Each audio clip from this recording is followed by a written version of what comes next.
الحمد لله نحمده ونستعينه ونستهديه ونستغفره ونعوذ بالله من شرور أنفسنا ومن سيئات أعمالنا من يهدي الله فلا مضل له ومن يضلل فلن تجد له وليا مرشدا. اللهم صل وسلم على حبيبنا محمد صلى الله عليه وعلى آله وسلم تسليما كثيرا. يا ربي صل وسلم على حبيبنا محمد. s'il te plaît بارك الله فيك صلي وسلم على الحبيب محمد. رب اشرح لي صدري ويسر لي أمري واحلل عقدة من لساني يفقه قولي. Tu es peut-être fatigué, mon frère, ma soeur, c'est le mois de Ramadan, tu penses être fatigué, mais tu n'es pas fatigué. Tu n'as pas dit sallallahu alayhi wa sallam. Dis-le, Allah yajazak, dis-le. Nous sommes dans ce mois sacré. Dis sallallahu alayhi wa ala alihi wa sallam tasliman kathira. Salam alaykum wa rahmatullahi wa barakatuh. Que la paix d'Allah subhanahu wa ta'ala, sa miséricorde et ses bénédictions soient sur vous, mes frères et sœurs, partout dans le monde. Quel engagement de paix, de bonheur, de bon engagement, de bon comportement. Bonjour mes frères et sœurs en humanité, qu'Allah vous guide mes frères et sœurs en humanité. Je vois alhamdoulilah quelques frères et quelques sœurs alhamdoulilah qui sont en train de dire qu'ils veulent revenir à Allah subhanahu wa ta'ala, qu'ils veulent se reconvertir vers leur religion de départ, l'islam, qu'Allah a choisi pour l'humanité, et j'en suis heureux. Partout dans le monde, alhamdoulilah, il y a des conversions. Et je vois récemment, alhamdoulilah, que pas mal de frères et sœurs m'annoncent qu'ils veulent, alhamdoulilah, revenir vers l'islam. Et ça nous fait plaisir qu'Allah qu'Allah affermisse leur foi. La plus belle des guidées, la plus grande des guidées, c'est la plus belle, le plus beau des bienfaits, le plus grand des bienfaits d'Allah, c'est la guidée d'Allah. C'est peut-être moi qui est fatigué. Je vais vous lire, Inch'Allah, un verset que beaucoup de frères et de sœurs musulmans ont oublié dans la pratique quotidienne de leur vie. Allah subhanahu wa ta'ala dit dans Surah Al-Talaq, le premier verset de Surah Al-Talaq, أعوذ بالله من الشيطان الرجيم بسم الله الرحمن الرحيم يا أيها النبي إذا طلقتم النساء فطلقوهن لعدتهن وأحصوا العدة واتقوا الله ربكم لا تخرجوهن من بيوتهن ولا يخرجن إلا أن يأتين بفاحشة مبينة وتلك حدود الله ومن يتعدى حدود الله فقد ظلم نفسه لا تدري لعل الله يحدث بعد ذلك أمرا. On écoute Allah yajazakum bikhair, la traduction. J'ai pas voulu traduire moi-même, j'ai pas voulu prendre de risques, et c'est vraiment extrêmement important de faire attention à la traduction, cette tentative d'interprétation de la parole d'Allah subhanahu wa ta'ala, parce que la parole d'Allah subhanahu wa ta'ala, il faut faire l'effort d'apprendre l'arabe et de l'étudier en arabe, d'essayer de la comprendre en arabe. Donc Allah subhanahu wa ta'ala dit ô prophète, quand vous répudiez les femmes, sachant que Muhammad n'a jamais répudié une femme, n'a jamais divorcé. Donc c'est un hukm pour nous, c'est quelque chose pour les musulmans, pour la umma de Muhammad sallallahu alayhi wa sallam. Quand vous répudiez les femmes, répudiez-les conformément à leur période d'attente prescrite. Donc répudiez-les conformément à leur période d'attente prescrite. Et comptez la période. Et craignez Allah votre Seigneur. Ne les faites pas sortir de leur maison et qu'elles n'en sortent pas, à moins qu'elles n'aient commis une turpitude prouvée. Telles sont les lois d'Allah. Quiconque cependant transgresse les lois d'Allah se fait du tort à lui-même. Tu ne sais pas si, d'ici là, Allah ne suscitera pas quelque chose de nouveau. Je le redis, s'il vous plaît. Ô prophète, sallallahu alayhi wa sallam, quand vous répudiez les femmes, répudiez-les conformément à leur période d'attente prescrite. Et comptez la période et craignez Allah votre Seigneur. Ne les faites pas sortir de leur maison et qu'elles n'en sortent pas, à moins qu'elles n'aient commis une turpitude prouvée. Telles sont les lois d'Allah. Quiconque cependant transgresse les lois d'Allah se fait du tort à lui-même. Tu ne sais pas si d'ici là, Allah ne suscitera pas quelque chose de nouveau. Pourquoi il nous dit ça? Pourquoi il nous parle de ce verset? Donc Allah subhanahu wa ta'ala nous dit, donc étudiez les hukms d'Allah, étudiez la science de la répudiation et du divorce, étudiez la base en islam, la science en islam de la relation entre le couple, ce pacte lourd, et étudiez quand ça va mal dans le couple, comment on doit faire.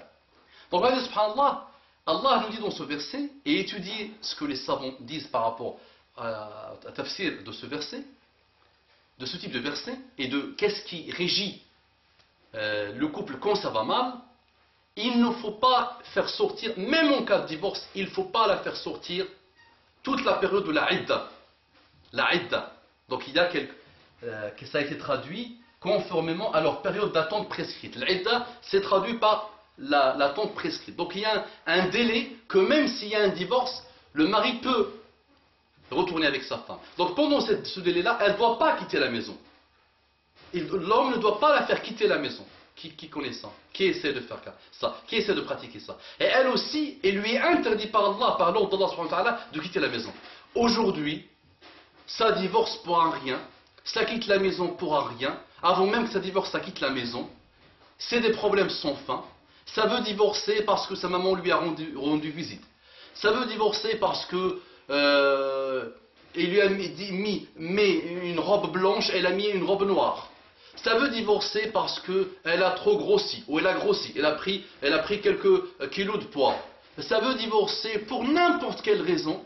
Les couples ne se respectent plus, commencent à s'entretuer, commencent à ne pas se respecter. L'homme commence à insulter la femme commence à insulter l'homme, et des problèmes sans fin.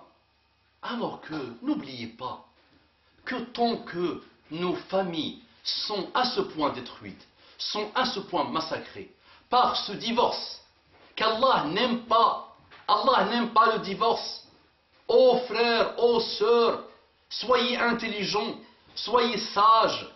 Quand il y a un problème, essayez de le résoudre en respectant les préceptes d'Allah subhanahu wa ta'ala. Quand la femme s'énerve, le mari doit calmer le jeu. Quand le mari s'énerve, la femme doit calmer le jeu. Et on ne divorce pas pour des raisons futiles, de rien du tout. Ce n'est pas interdit de divorcer, mais pensez à ce qui va se passer après. L'autre jour, j'ai visité des gens qui voulaient vendre une maison. Je leur pose la question, pourquoi vous voulez la vendre? Et ils me disent, on ne s'est pas mis d'accord, on n'est pas d'accord, on veut divorcer. Ils ont 2 filles. Et je dis, ces gens-là, subhanallah, pourquoi? Pourquoi? 2 jeunes, alhamdoulilah, ils ont tout pour réussir, ils ont les bienfaits d'Allah subhanahu wa ta'ala et tout, 2 filles, subhanallah, et on veut divorcer. Mais réfléchissez, Allah yajazikum bikhair. Tu vas divorcer avec elle, tu vas tomber sur un autre pire. Et toi, tu vas divorcer de lui, mais tu vas tomber sur un autre pire. Instabilité totale. Craignez Allah subhanahu wa ta'ala. Comment se fait-il que nos parents, qui n'avaient pas beaucoup de science, maintenaient des couples, 30 ans, 40 ans, 50 ans, et l'homme avant sa mort, il dit, je suis satisfait de mon épouse, rada ilayha. Et la femme, quand le mari meurt, même s'il a l'occasion de se remarier, elle ne veut pas. Elle garde un bon souvenir de lui. Et là, aujourd'hui, c'est quoi ces couples? C'est quoi ces couples-là? Rien du tout.